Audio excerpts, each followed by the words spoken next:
한번 따라 하실까요? 이런 교회가 되게 하소서. 7월 2일 날 우리는 맥주 감사주일로 지키면서 한 해의 절반을 마감하고 또 다른 한 해를 새 마음을 품고 새롭게 시작하여 한 해의 끝에 섰을 때 우리 하나님께 감사할 일이 많고 복을 받아서 우리 주님 앞에 영광 돌리는 삶을 살기로 결단하며 출발하였습니다. 지난주에는 이 하반기를 경주해야 될 인생의 경주자들이 그 경주에서 놓쳐버리지 말아야 할 질문들, 제대로 끝까지 완주하고 잘 달려가기 위하여 인생의 경주자들이 우리에게 질문해야 될 그 질문들에 대하여 여러분에게 말씀드리면서 하반기를 좀 더 멋지게 달려가자고 여러분에게 도전했습니다. 오늘은 개인의 인생의 경주뿐만 아니라 우리 교회도 남은 하반기에 하나님 앞에 기 쓰임 받는 교회, 세상의 희망이 되고 소망이 되고 우리 교인들에게는 큰 은혜를 끼치고 아름다운 영적인 울타리가 되는 교회로 더욱더 성장하며 성숙했으면 좋겠다. 그런 의미로 우리 교회도 하반기에 달려가야 하는데 그때 우리도 목표가 있어야 하고 우리도 뭔가를 바라보고 달려가야 하지 않겠습니까? 그래서 오늘 설교 제목을 이런 교회가 되게 하소서라고 하는 제목을 정하고 하반기에 우리 교회가 힘써 붙들어야 할 것이 무엇인지 어떤 교회를 모델로 삼아 달려가야 할지 이 시간 말씀을 나누려고 합니다. 설교 제목과 똑같은 복음성가 찬양이 있습니다. 2세대 복음성가 가수의 첫 선두주자라고 할 수 있는 소리엘이 불렀던 찬양이 오늘 설교 제목과 똑같은 찬양이 있습니다. 그 찬양의 가사가 진정한 예배가 숨쉬는 교회, 주님이 주인 되시는 교회, 믿음의 기도가 쌓이는 교회, 최고의 찬양을 드리는 교회, 말씀이 살아 움직이는 교회, 성도의 사랑이 넘치는 교회, 이런 교회가 되게 해달라고 노래하고 있습니다. 다 될 수 있다면 얼마나 좋겠습니까? 저런 것 중에 하나라도 우리 교회가 하반기에 붙들고 실험하고 그것을 향하여 달려가서 이룰 수만 있다면 우리 하나님께 영광 돌리고 저와 여러분이 그로 말미암아 큰 은혜와 복을 누리지 않겠습니까?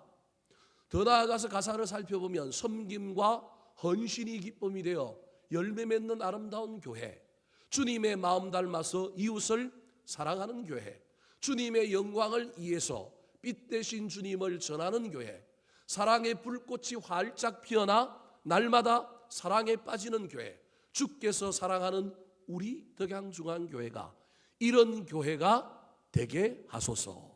기도문과 같은 가사로 저 노래를 만들었는데 저 중에 한두 개만이라도 올 하반기에 우리 교회가 붙들고 실험하고 그것을 이루는 교회가 되었으면 좋겠습니다. 그런 의미로 우리 저 찬양 잘 모르는 사람들도 있지만 함께 한번 불러볼까요?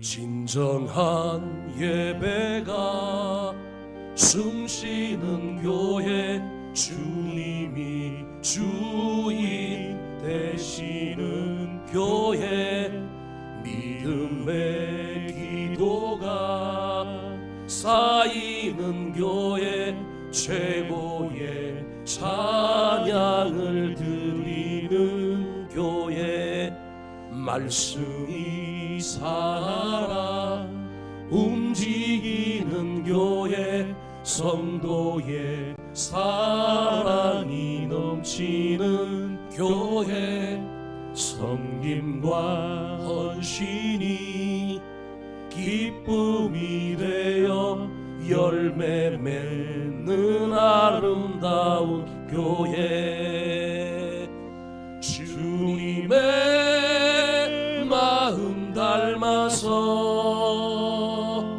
이웃을 사랑하는 교회,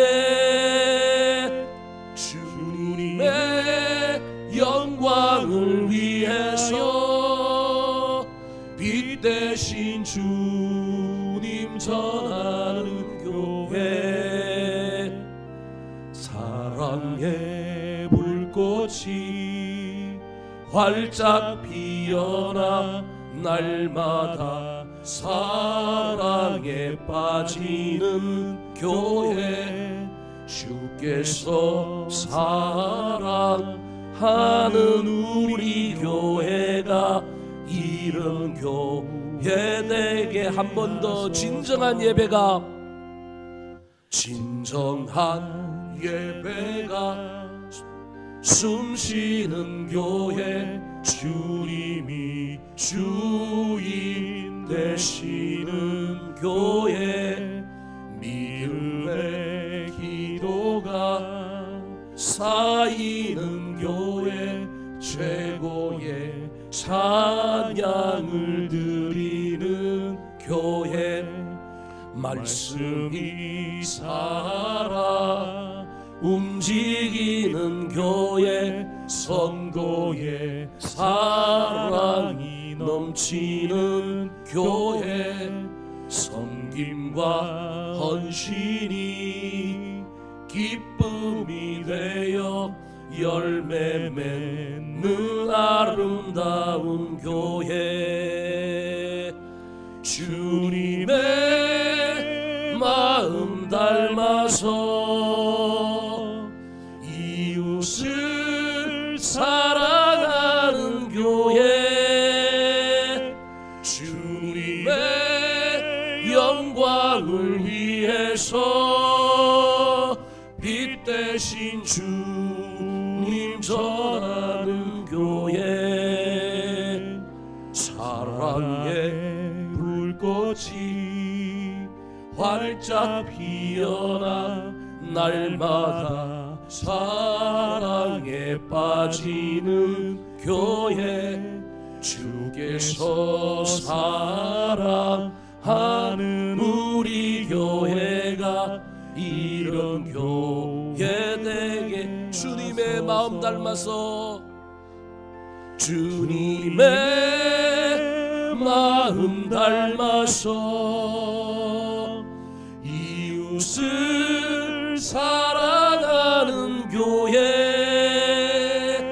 주님의 영광을 위해서 빛 대신 주님 전하는 교회 사랑의 불꽃이 활짝 피어나 날마다 사랑에 빠지는 교회 주께서 사랑하는 우리 교회가 이런 교회 되게 하소서.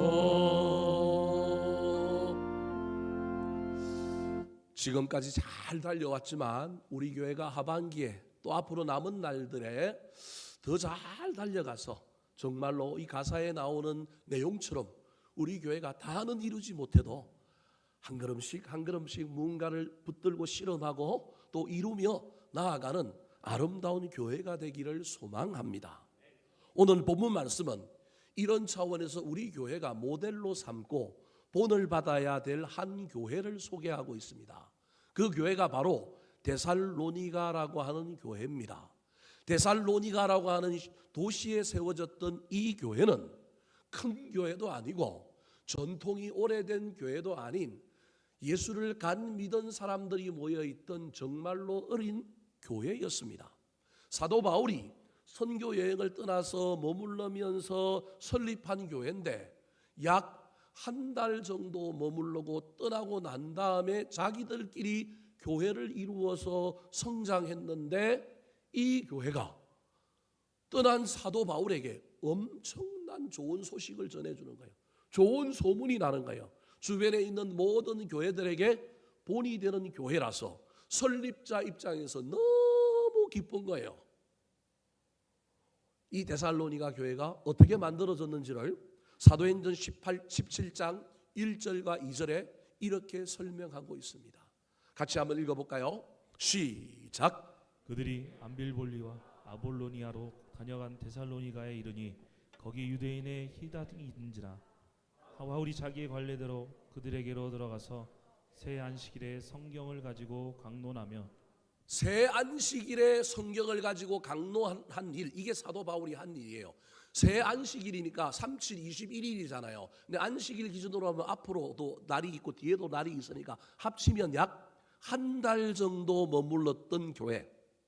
근데 그 교회 사도 바울이 하나님 말씀을 가르치고 교회를 설립하고 다시금 핍박 때문에 떠나갔는데 그 교회가 열심히 자라고 성장하여 떠난 사도 바울에게 7절에 보면 주변에 있는 모든 교회들에게 본이 되는 교회라고 하는 칭찬이 들려오고 8절에 보니까 믿음이 너무 좋아서 그 믿음의 소문이 그리스 지역에 있는 그 동네를 넘어서 터키까지 예루살렘에 이르는 소아시아 지역에까지 그 소문이 퍼질 정도로 너무너무 아름다운 교회로 성장한 것입니다. 사랑하는 성도 여러분, 우리 교회는 이제 48주년이 되는 교회지만 담임 목사가 5번째나 바뀌고 또 교회에 여러 부침이 있었지만 하나님께서 그럼에도 불구하고 이 교회를 오래된 전통적인 교회로 내버려 두지 않고 또 여러 우여곡절 속에서 새롭게 바꾸어 가시는 이 일들을 통하여 우리 교회도 데살로니가 교회와 같이 본이 되었으면 좋겠습니다. 좋은 소문이 났으면 좋겠습니다. 특별히 이 하반기에 각자 개인도 삶의 현장에서 열심히 달려가야 하지만 우리 교회도 성장하고 성숙하고 아름답게 하나님 앞에 더욱더 흔들리지 않고 아름답게 세워졌으면 좋겠습니다. 교회에 대한 설교이지만 이 설교를 교회의 이야기로 바꾸어서 그래 우리 교회 문제 있어 저게 안 돼서 잘못돼서 이렇게 말하지 말고 교회는 건물이 아니라 사람들의 집합체이기 때문에 교회가 교회 되려면 누가 바로 서야 되느냐 하면 우리 각자 개인의 교회가 오늘 본문에 나오는 데살로니가 교회와 같이 되어야 한다는 사실을 기억하여 남 얘기, 교회 이야기라고 받아들이지 말고 교회에 대한 이야기를 하지만 나의 각자 개인된 교회에 대한 이야기로 적용하여 우리도 본이 되고 우리도 좋은 소문이 나서 내가 속해 있는 교회가 내 덕분에 나 때문에 본이 되고 소문나는 아름다운 역사가 일어났으면 좋겠습니다. 그래서 오늘 설교 말씀을 들을 때 저와 여러분이 3가지 질문을 늘 염두에 두고 설교를 들었으면 좋겠습니다. 나는 현재 어떤 평가를 받고 있는가? 우리 교회는 지역 주민들과 다른 사람들에게 어떤 평가를 받고 있는가? 나는 어떤 신앙의 열매를 맺고 있는가? 우리 교회에는 영적으로 어떤 열매가 있는가? 나는 어떤 신앙의 태도를 소유하고 있는가? 우리 교회에는 어떤 신앙의 스피릿이 유지되고 유통되고 있는가? 이런 관점으로 오늘 설교 말씀을 들었으면 좋겠습니다. 제가 오늘 여러분에게 소개하고자 하는 좋은 교회의 모델인 데살로니가 교회는 제 나름대로 뭐라고 별명을 붙였느냐 하면 333 교회라고 별명을 붙였습니다. 3가지의 중요한 특징이 있는데 각각마다 또 다르게 그 특징을 이루는 또 무엇이 있느냐 하면 3가지가 있는 거예요. 그래서 333이니까 총 몇 가지인가요? 9가지. 우리가 본받아야 할 9가지가 있는 거예요. 그 중에 하나라도 저와 여러분이 붙들고 실험해서 우리 때문에 여러분 덕분에 우리 교회가 정말로 멋진 교회가 되었으면 좋겠습니다. 자, 그렇다면 데살로니가 교회에서 저와 여러분이 배우고 이 하반기에 우리 교회가 달려가야 할 방향은 무엇일까요? 첫 번째입니다. 따라하시겠습니다. 3가지 평가. 근사한 평가를 받는 교회. 데살로니가 교회는 근사한 평가를 받았는데 3가지 측면에서 멋진 평가를 받는 교회였습니다. 어떤 평가를 받았을까요? 첫 번째 평가는 기억이 되는 교회, 기억에 남는 교회라고 하는 평가를 받았습니다. 2절 말씀 같이 한번 읽어볼까요? 시작. 우리가 너의 모두로 말미암아 항상 하나님께 감사하며 기도할 때 너희를 기억함은 기억되는 교회, 다르게 얘기하면 기억에 남는 교회. 누가 말하고 있느냐 하면 교회의 설립자였던 사도 바울이 수많은 교회를 설립했지만 사도 바울이 지금 뭐라고 얘기하고 있냐 하면 데살로니가 교회는 나한테 기억이 남는 교회다. 그냥 기억이 남는 것이 아니라, 나쁜 것으로 기억이 남는 것이 아니라 좋은 것으로 기억이 남아서 너희들을 항상 하나님 앞에 기도할 때마다 생각하고 기억하고 뭐 한다고요? 감사한다라는 겁니다. 저도 제 개인적인 교회의 이력들을 살펴보니 총 9개의 교회를 다녔더라고요. 9개.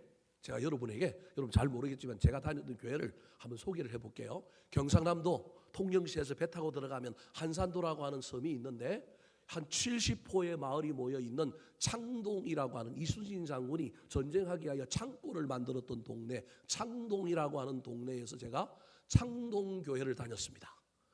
할머니들, 할아버지들하고 교회를 다녔어요. 그게 첫 번째 저 어린 시절의 교회입니다. 창동교회. 고등학교 때 제가 통영으로 학교를 나오면서 교회를 옮겨서 시내에 있는 교회를 다녔습니다. 저기 우리 저하고 같은 교회 다녔던 신혼 부부가 서울로 이사와 여기로 이사와 우리 교회를 나왔는데 알고 보니까 제가 다녔던 교회 두 번째 교회, 제가 통영시 봉평동에 있는 충무 통영 시민교회라고 하는 교회를 두 번째 교회를 다녔어요. 제가 여기서 청소년기를 보냈어요. 대학을 서울로 오면서 1, 2학년 때까지는 옥하는 목사님이 있던 사랑의 교회를 다녔습니다. 대학을 졸업하고 3학년, 4학년 복학생 이후에는 서울 영동교회라고 하는 고신척 교회, 옛날에 박은조 목사님이라고 하는 목사님이 시무했던 교회를 네 번째 다녔어요.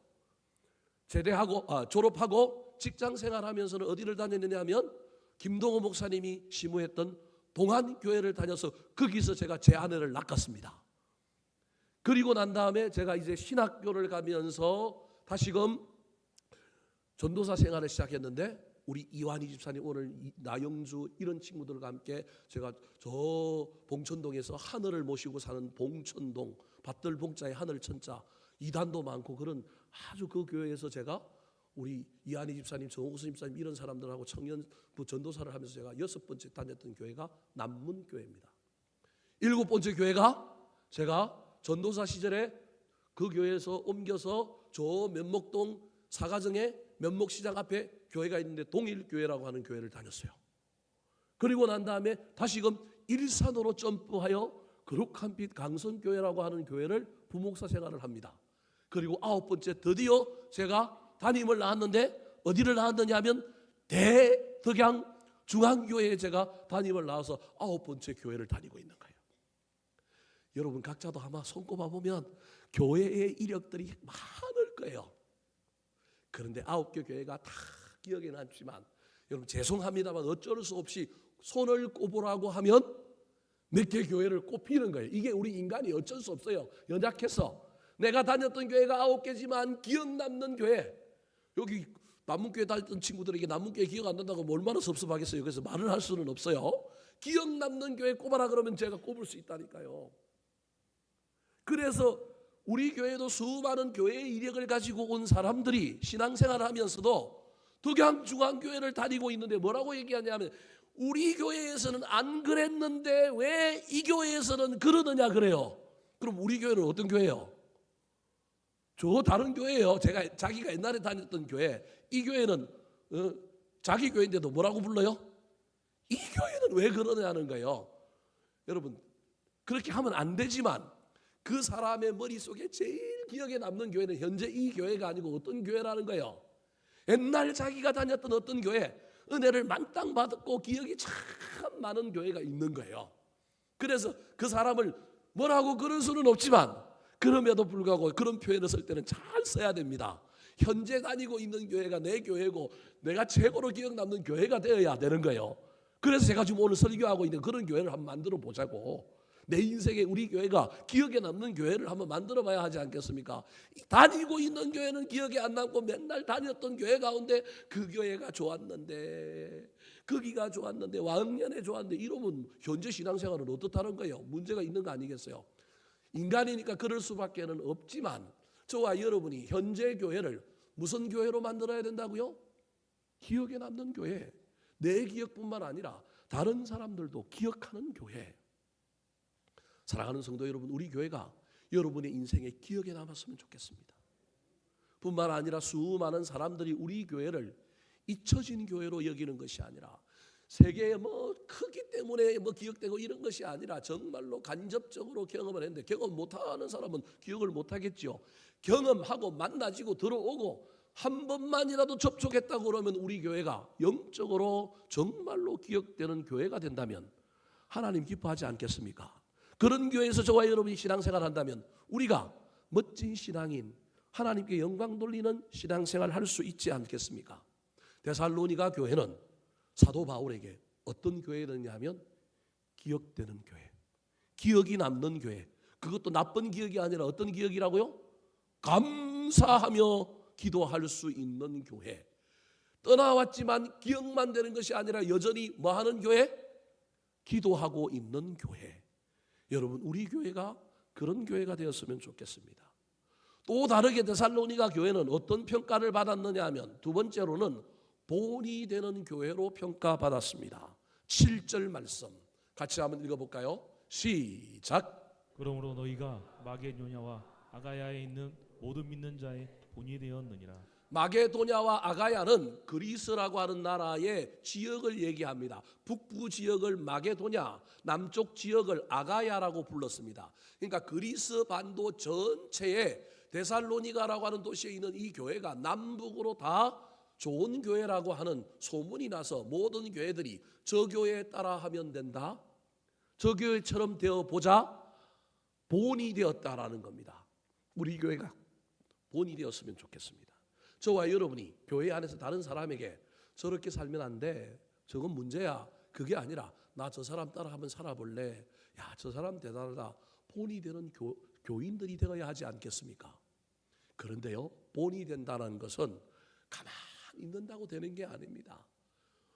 본이 되는 건 어려운 일입니다. 저 경지에 오르려면 반드시 거쳐야 할 단계가 있습니다. 어떤 단계가 있을까요? 6절 말씀 시작.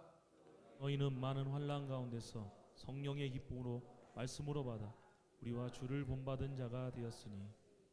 자, 데살로니가 교회가 다른 사람들에게서 본을 받을 만한 교회가 되고 본이 되는 교회가 된 이유는 뭐냐 하면 그들에게 뭐가 있었느냐 하면 말씀이 있었어요.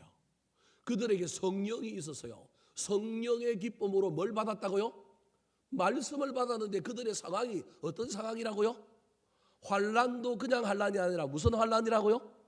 많은 환난 속에 있는데 그 환난 때문에 먹고 사는 문제 때문에 너무너무 힘이 들어갔고 그 문제 해결하려고 바빠서 주님도 모르고 열심도 없고, 그게 아니라 그 환난 속에서도 그들에게는 성령 충만 말씀을 받았다라는 거예요.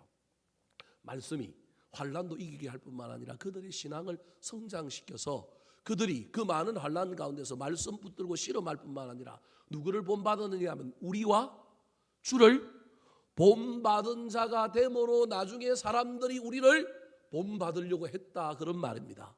누구에게 본이 되려고 하면 반드시 먼저 해야 될 단계, 본받는 자가 되어야 합니다.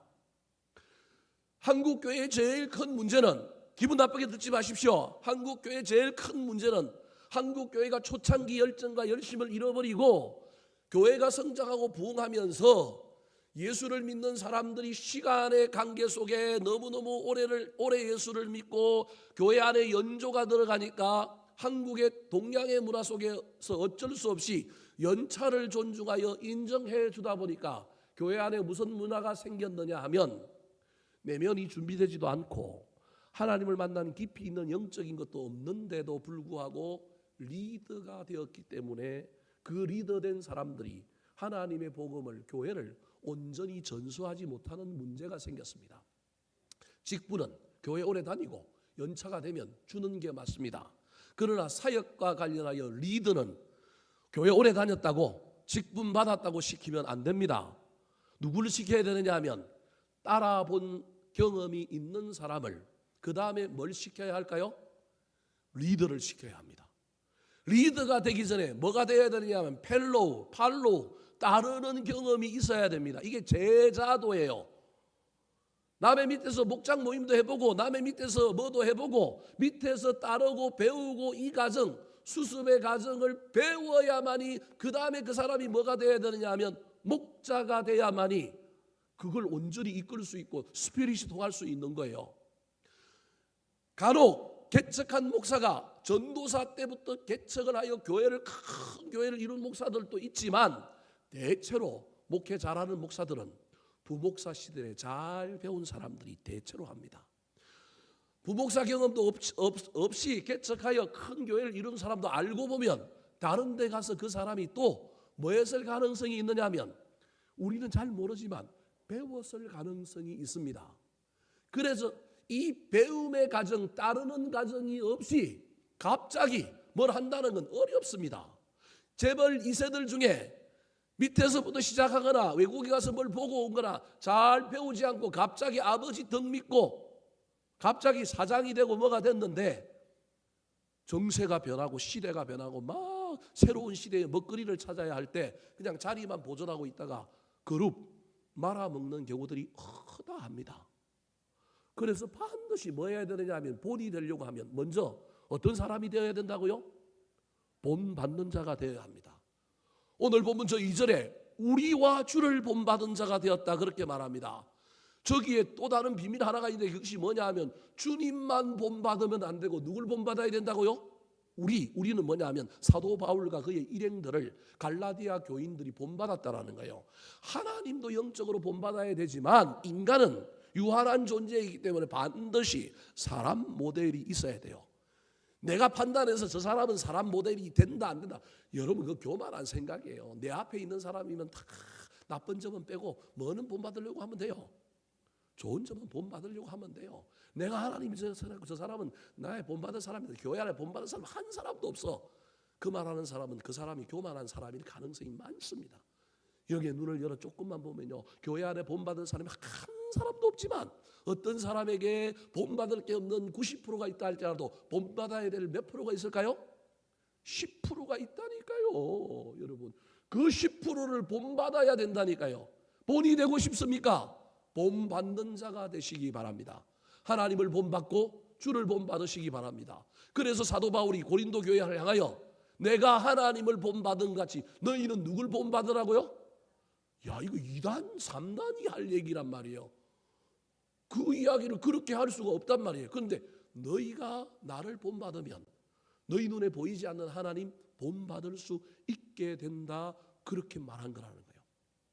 이 말에 진리와 숨겨진 뜻을 잘 깨달아서 저와 여러분이 하나님도 본받고 주를 본받음으로 말미암아 본받는 교회 만드시고 본받을 만한 신앙의 주인공들이 되시기를 예수님의 이름으로 축원합니다. 세 번째, 데살로니가 교회는 어떤 좋은 평가를 받았을까요?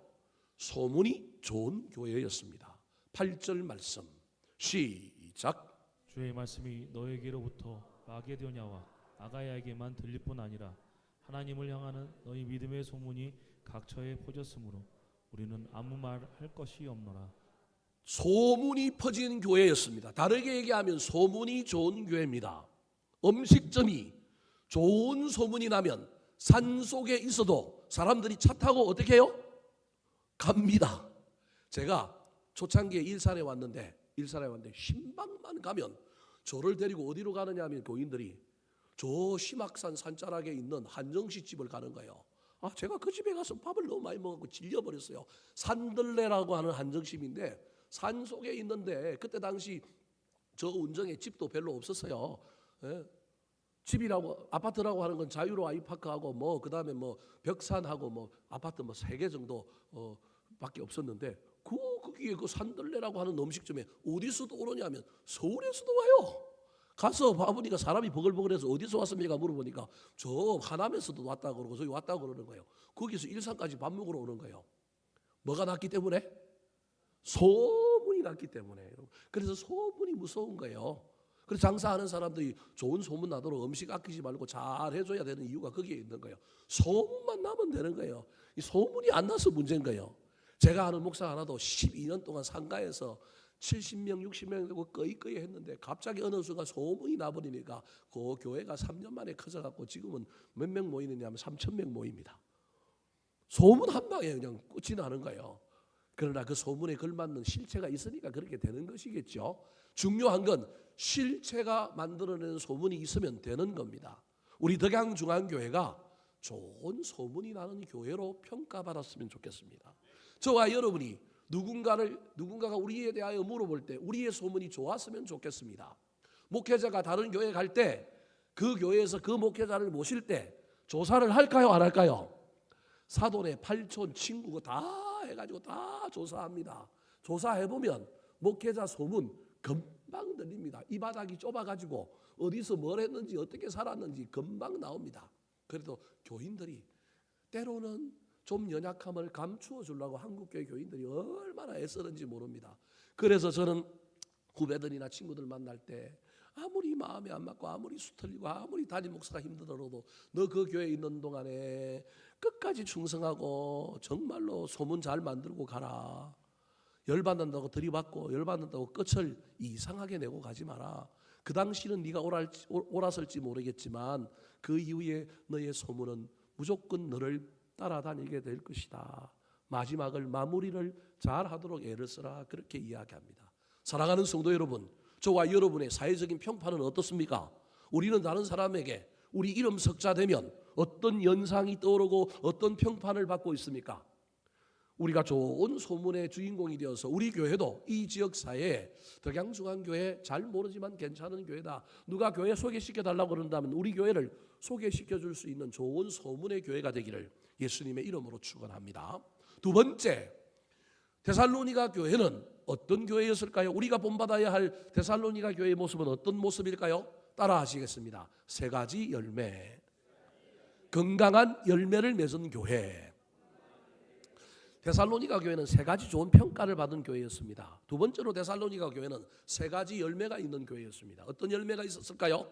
3절 말씀 같이 읽어볼까요? 시작. 너의 믿음의 역사와 사랑의 수고와 우리 주 예수 그리스도에 대한 소망에 우리 하나님 아버지 앞에서 끊임없이 기억하며 끊임없이 기억한대요. 잠시 있었다가 사라진 열매가 아니라 계속해서 맺히는 열매였기 때문에 사도 바울이 하나님 앞에서 끊임없이 기억한다. 그렇게 말하고 있습니다. 그렇다면 그 열매가 무엇일까요? 첫 번째가 믿음의 역사, 두 번째가 사랑의 수고, 세 번째가 뭐라고요? 소망의 인내. 기독교 신앙의 가장 중요한 세 가지 특징, 믿음과 소망과 사랑, 순서만 바뀌어 있을 뿐이지 이 믿음과 소망과 사랑이 데살로니가 교회 안에 있었다라는 거예요. 믿음과 소망과 사랑이 없는 교회가 어디 있겠어요? 대부분 다 교회 안에는 이게 있지 않겠어요? 그런데 추상적으로 있는 믿음과 소망과 사랑이 아니라 저 믿음과 소망의 사랑의 구체화가 열매로 맺어졌다라는 거예요. 믿음은 무엇으로 열매를 맺었느냐 하면 역사로, 사랑은 무엇으로 열매를 맺었느냐 하면 수고로, 소망은 무슨 열매를 맺었느냐 하면 인내의 열매를 맺었다라는 거예요. 그래서 저 교회는 추상적으로 믿음, 소망, 사랑만 돌아다니는 교회가 아니라 그 추상적인 것이 구체적으로 그 교회 안에 실질적으로 눈에 보이고 실질적으로 뭔가 딱 있는 열매와 같은 그것이 있는 교회라는 거예요. 자, 그렇다면 믿음의 역사는 뭘까요? 믿음의 역사라고 할 때 역사라고 하는 말은 살아있다라고 하는 말입니다. 그러니까 믿음의 역사는 그 교회 안에 뭐가 살아있다고요? 믿음이 살아있다. 무슨 일을 하면 있어도 된다 안 된다 이게 세상적으로 옳다 아니다가 아니라 뭘로 판단하는 거예요? 믿음으로 된다는 거예요. 믿음으로 해보자. 믿음이 그 교회 안에 유통되고 있다는 거예요. 그런데 이 믿음이라고 하는 말도 얼마나 추상적이에요. 역사한다, 살아있다 그런 의미로 역사라고 하는 단어를 쓰지만 역사는 어떤 데 씁니까? 지나온 과거가 역사가 되면 어떻게 됩니까? 기록이 되잖아요. 그 말은 실체가 있었다라고 하는 것을 의미하는 것이 기록인 거예요. 그래서 기록에 남겨진 것은 실제로 일어났다라고 믿는 것이 오늘날 우리 인류가 가지고 있는 공통적인 생각이에요. 그러니까 믿음이 역사가 되었다라는 것은 믿음이 실제로 나타나서 기록이 된 거라는 거예요. 이게 믿음의 역사예요. 이걸 좀 더 쉽게 얘기하면 믿은 대로 살았다. 믿음에 걸맞는 행위들이 나타났다. 다르게 얘기하면 믿음에 걸맞는 삶이 있었다. 그런 말이에요. 믿는다 예배만 드리고 기도만 하고 그런 게 아니라 믿는 사람들에게 그 믿는 사람에 걸맞는 뭐가 나타났다는 거예요. 삶이 나타나서 그 삶은 기록된 역사와 같이 되어서 모든 사람들이 빼도 박도 못하고 저 교회는 믿음 있는 교회야. 그냥 우리가 말하는 종교적인 믿음이 아니라 믿음에 걸맞는 행위와 삶이 있었다. 그게 믿음의 역사예요. 두 번째, 사랑의 수고가 있었는데 저 말은 바꾸면 수고하는 사랑, 수고가 따르는 사랑, 주를 사랑하기 때문에 사람을 향하여 수고하는 것. 좀 더 직설적으로 이야기하면 수고가 없는 사랑은 가짜. 데살로니가 교회 안에는 사랑이 많았는데 하나님을 사랑하고 우리가 다른 사람을 향해 너 사랑해? 그래서 사랑하는 말도 하지만 마음도 사랑하는 마음을 전하지만 그것만 있는 것이 아니라 그 말을 하고 있는 그 마음을 전하는 사람이 뭐 하고 있다고요? 수고하고 있다니까요. 사랑의 구체화가 여러 가지로 나타낼 수 있지만 사랑하는 사람은 뭐 하는 사람이라고요? 수고하는 사람이에요. 우리 아들이 있어서 우리 아들 때문에 좀 이 예화를 1부에는 들었는데 2부에 들어야 되나 말아야 해야지만 마땅한 걸 못 찾아서 예를 들겠습니다. 아들 방송실에서 듣고 너무 기분 나쁘게 생각하지 마. 제가 가만 보면 우리 아들들이 엄마한테 전화하고 오늘 밥은 뭐야? 라고 물어요. 그러면서 늘 사족처럼 다른 말이 뭐? 다른 것? 없어. 우리 집에만 그런 게 아니라 아들들은 다 그럴 거예요. 뭐 다른 것 없어. 그러니까 일상적으로 먹는 거 말고 오늘 먹은 거 말고 오늘은 뭘 먹고 싶다라는 거예요. 새로운 거, 새우 반찬, 뭐 좀 다른 거 달라는 거예요. 근데 저는 옛날 사람이잖아요. 저는요 시골에 아주 가난한 시절을 살아가지고 늘 도시락을 싸갔는데 밥이 있는 게 아니라 뭐가 있냐면 고구마 2개가 저를 반기고 있었어요. 그래서 저는 지금도 고구마를 안 먹어요. 우리 집 사람은 얼마나 고구마를 좋아하는지 몰라요. 고구마하고 살아요. 나는 고구마 쳐다보지도 않아요. 옥수수도 너무너무 싫어해요. 간혹 한두 번 먹을까 말까. 1년에 옥수수 1개 아니면 2개 먹을까 말까. 옥수수도 안 먹어요. 어릴 때 너무너무 그래가지고 저는 밥 뭐 없는 게 아니라 뭐만 주면 좋아요? 밥만 주면 저는 좋은 거예요. 아무리 반찬이 맛이 없어도 제 입에 들어가는 순간 침이 나오고 아밀라야제가 나오는 순간 모든 밥은 저는 뭐예요? 맛있어요. 그래서 이렇게 됐어요. 그게 아니라 이렇게 됐어요. 저는 밥은 뭐 하기만 하면 좋은 사람이냐 하면 주기만 하면 좋은 사람이에요. 간혹 우리 집 사람이 안 좋아갖고 제가 차려 먹을 때가 많습니다. 그러면서 아이고 밥도 안 차려주고 그래요. 근데 제가 차려 먹으면 더 맛있게 먹을 수 있어요.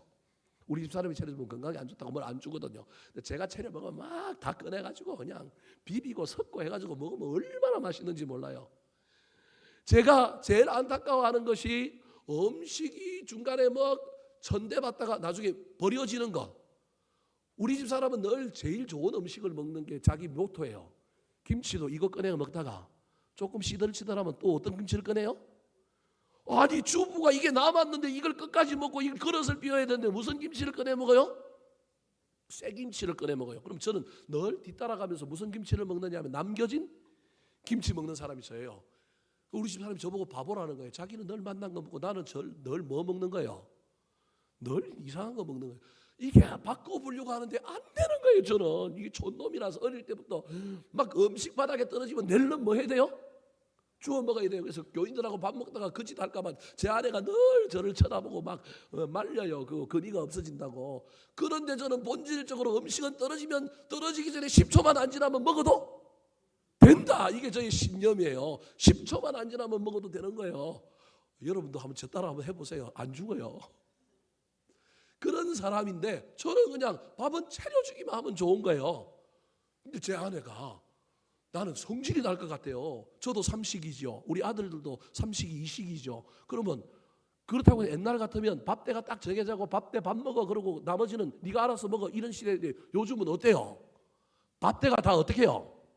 다 달라요. 저 다르고 우리 집사람 다르고 우리 아들 2개 다 달라요. 그래서 제가 보니까 우리 집사람이 밥 차리는 게 하루에 10번 넘는 것 같아요. 그 10번 넘는 밥을 차리면 저 같으면 뭐가 날까요? 성질이 날 거예요. 그래서 저는 우리 집사람 보고 야 시간 정해놓고 그때 밥때 안 나오면 네가 알아서 먹는 걸로 원칙 정하고 통보해. 근데 우리 집사람은 이게 안 되는 거예요. 왜? 엄마니까. 안 되는 거예요. 왜냐하면 우리가 자주 신방 간다고 아들들 밥도 못 해주고 교회 돌본다고 못 했는데 좀 있으면 이제 장가 가서 뭐 여자들한테 밥을 얻어 먹을지 안 먹을지는 잘 모르겠지만 못 먹을 가능성이 많지만 가기 전까지는 잘해주고 싶은 마음이 우리 집 사람에게 있는 거예요. 그래서 하루에 밥을 10끼를 차린다니까요. 미쳐서 제가 보기엔 저게 미쳤다니까요. 뭐 저런 짓을 하고 있어요. 근데 뭐 때문에 하는 거예요? 사랑하니까 뭘 하는 거예요? 수고하는 거라니까요. 남자인 저는 잘 이해가 안 돼가지고 저는 효율을 따지고 딱 시간 딱 정해놓고 전부 모여 밥 먹어. 그래놓고 그 시간 밥 안 먹으면 누가 알아서 먹는 거다? 네가 알아서 먹는 거다. 우리 집 사람은 자기가 밥을 못 차려주면 아들들한테 사 먹으라고 또 뭘 주느냐 하면 돈을 줘요. 나는 그 돈 주는 것도 아까워가지고 그거 왜 주냐고. 시간 정해놓고 가서 밥 먹고 안 먹으면 자기들이 알아서 자기들이 라면을 끓여 먹든 뭘 하든 뭐 집에 냉장고에 뒤져갖고 먹어야 나중에 각시한테 구박 안 받고 시집 장가 가도 나중에 자기가 살아남을 거 아니에요. 요즘 누가 밥 해주겠어요? 그럼 지금부터 뭘 해야 될까요? 청년들이요, 지금부터 연습하십시오. 어차피 장가 가면 못 얻어먹습니다. 제가 여러분에게 이미 이야기해 주잖아요. 알아서 먹어야 되니까 연습해야 돼요. 엄마한테 얻어먹을 때 감사함으로 얻어먹어야 돼요. 엄마가 사랑하니까 수고하는 거예요. 여러분, 교회는 그런 곳이어야 됩니다. 말로만 하는 사랑이 아니라 사랑하면 뭐가 있어야 되느냐 하면 수고가 있어야 합니다. 토마스 아켄피스라고 하는 사람이 그리스도를 본받아라고 하는 유명한 고전의 베스트셀러를 썼어요. 거기에 뭐라고 이야기하고 있느냐 하면 고통과 수고가 없는 사랑은 없다. 더 나아가서 고통과 수고가 없는 사랑은 가짜다. 여러분, 사랑은 핑크빛이고 좋은 것 같지만 사랑에는 반드시 뭐가 있어야 되느냐 하면 수고가 동반된다는 사실을 기억하셨으면 좋겠습니다.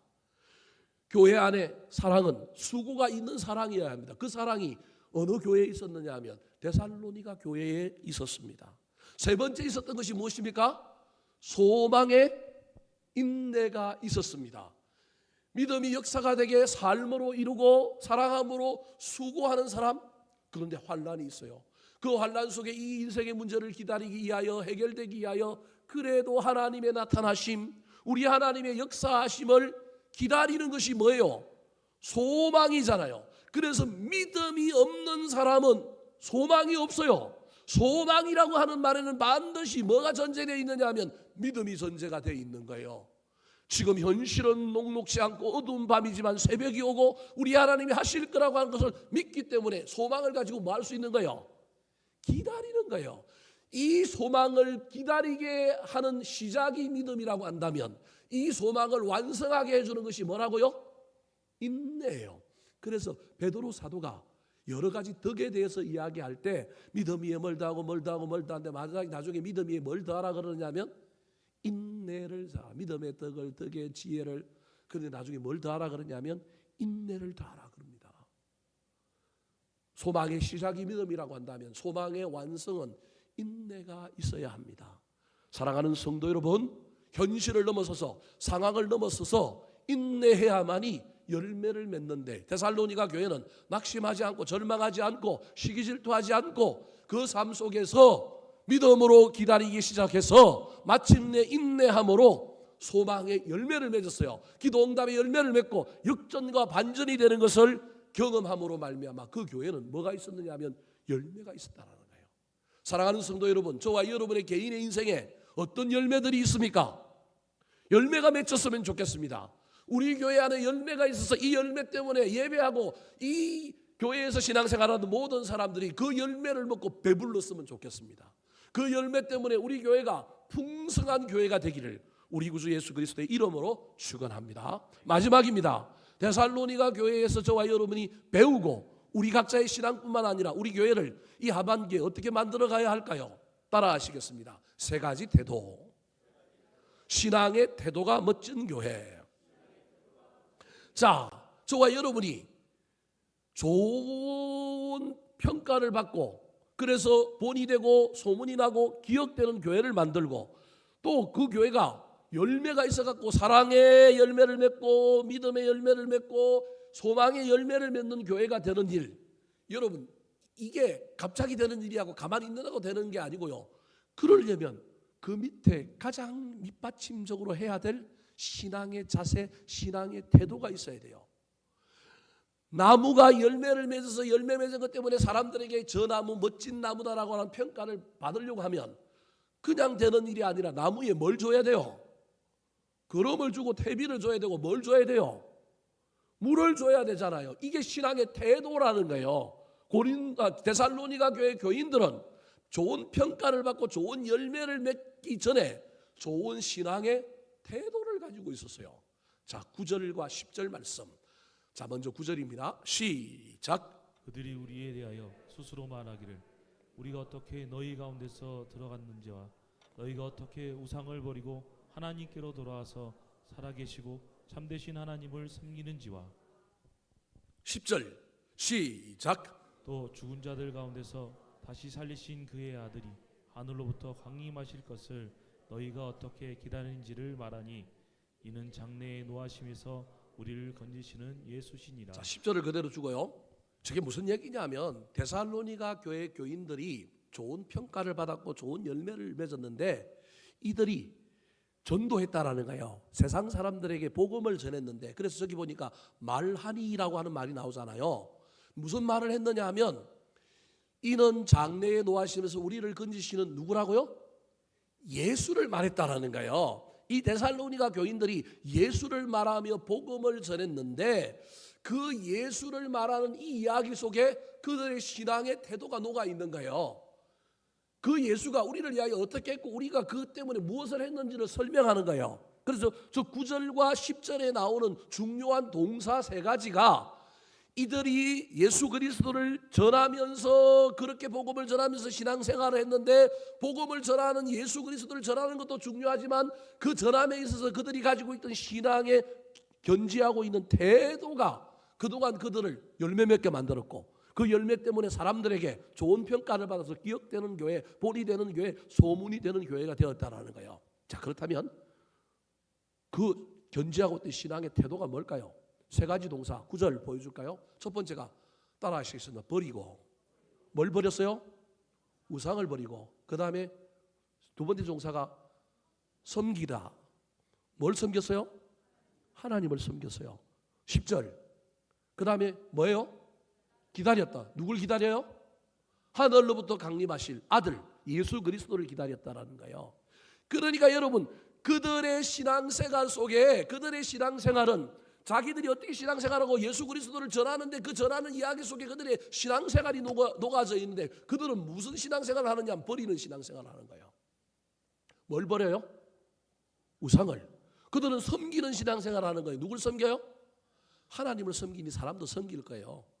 더 나아가서 그렇게 함에도 불구하고 고난이 있고 환난이 있고 더디 이루어질 때 그들은 누굴 기다려요? 아들, 재림하신 아들 예수 그리스도를 기다렸다는 말. 이걸 오늘날 치면 기도하고 뭘 기다려요?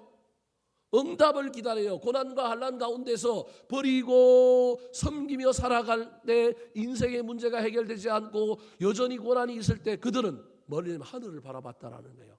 이게 그들의 신앙생활이에요. 이것 때문에 데살로니가 교회와 교인들이라고 하는 나무에 뭐가 맺혔다고요?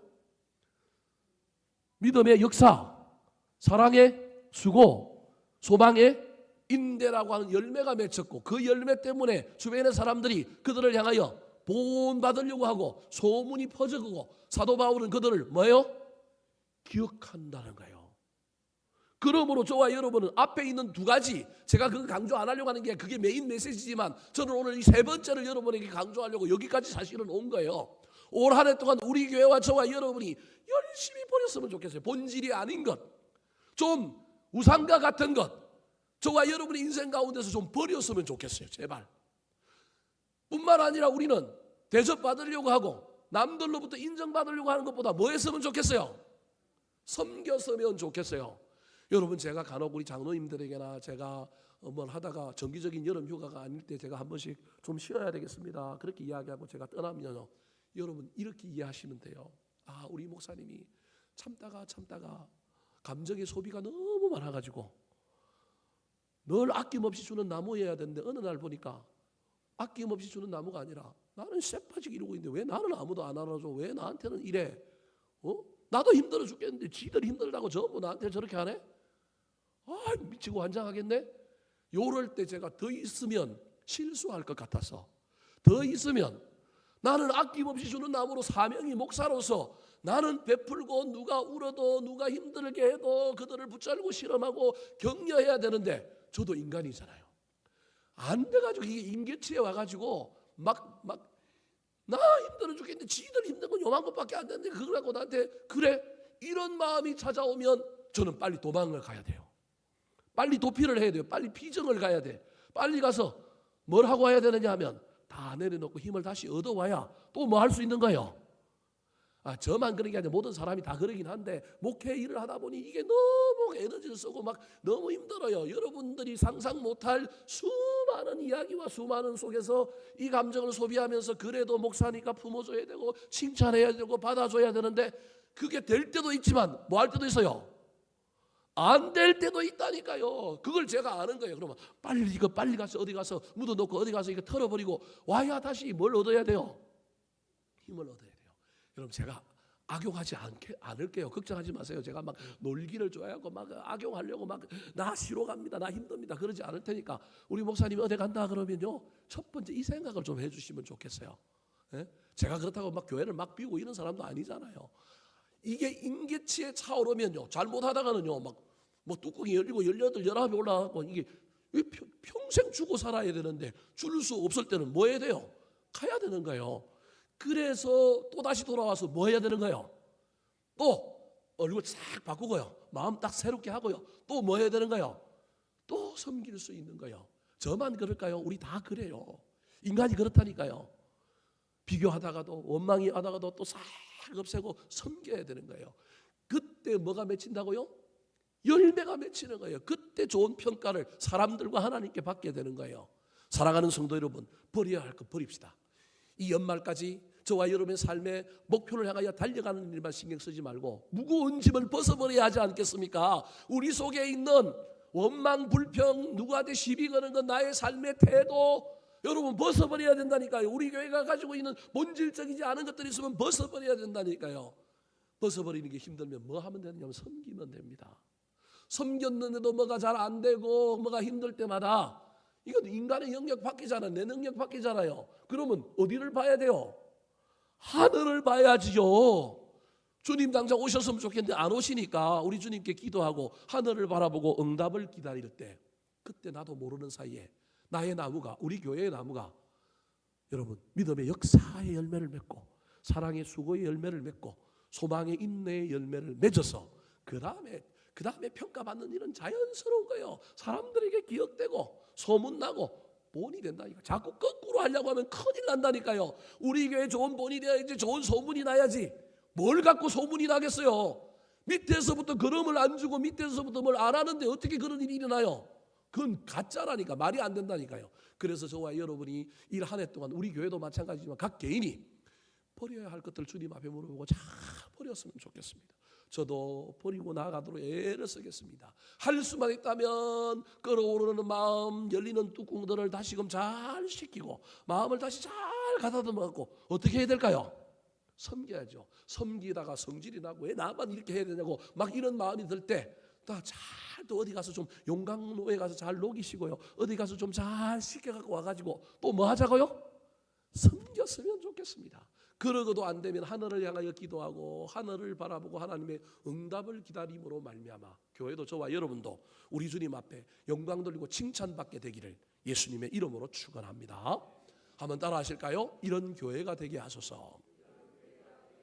근사한 평가를 받는 교회, 기억이 되는 본이 되는 소문이 좋은 교회,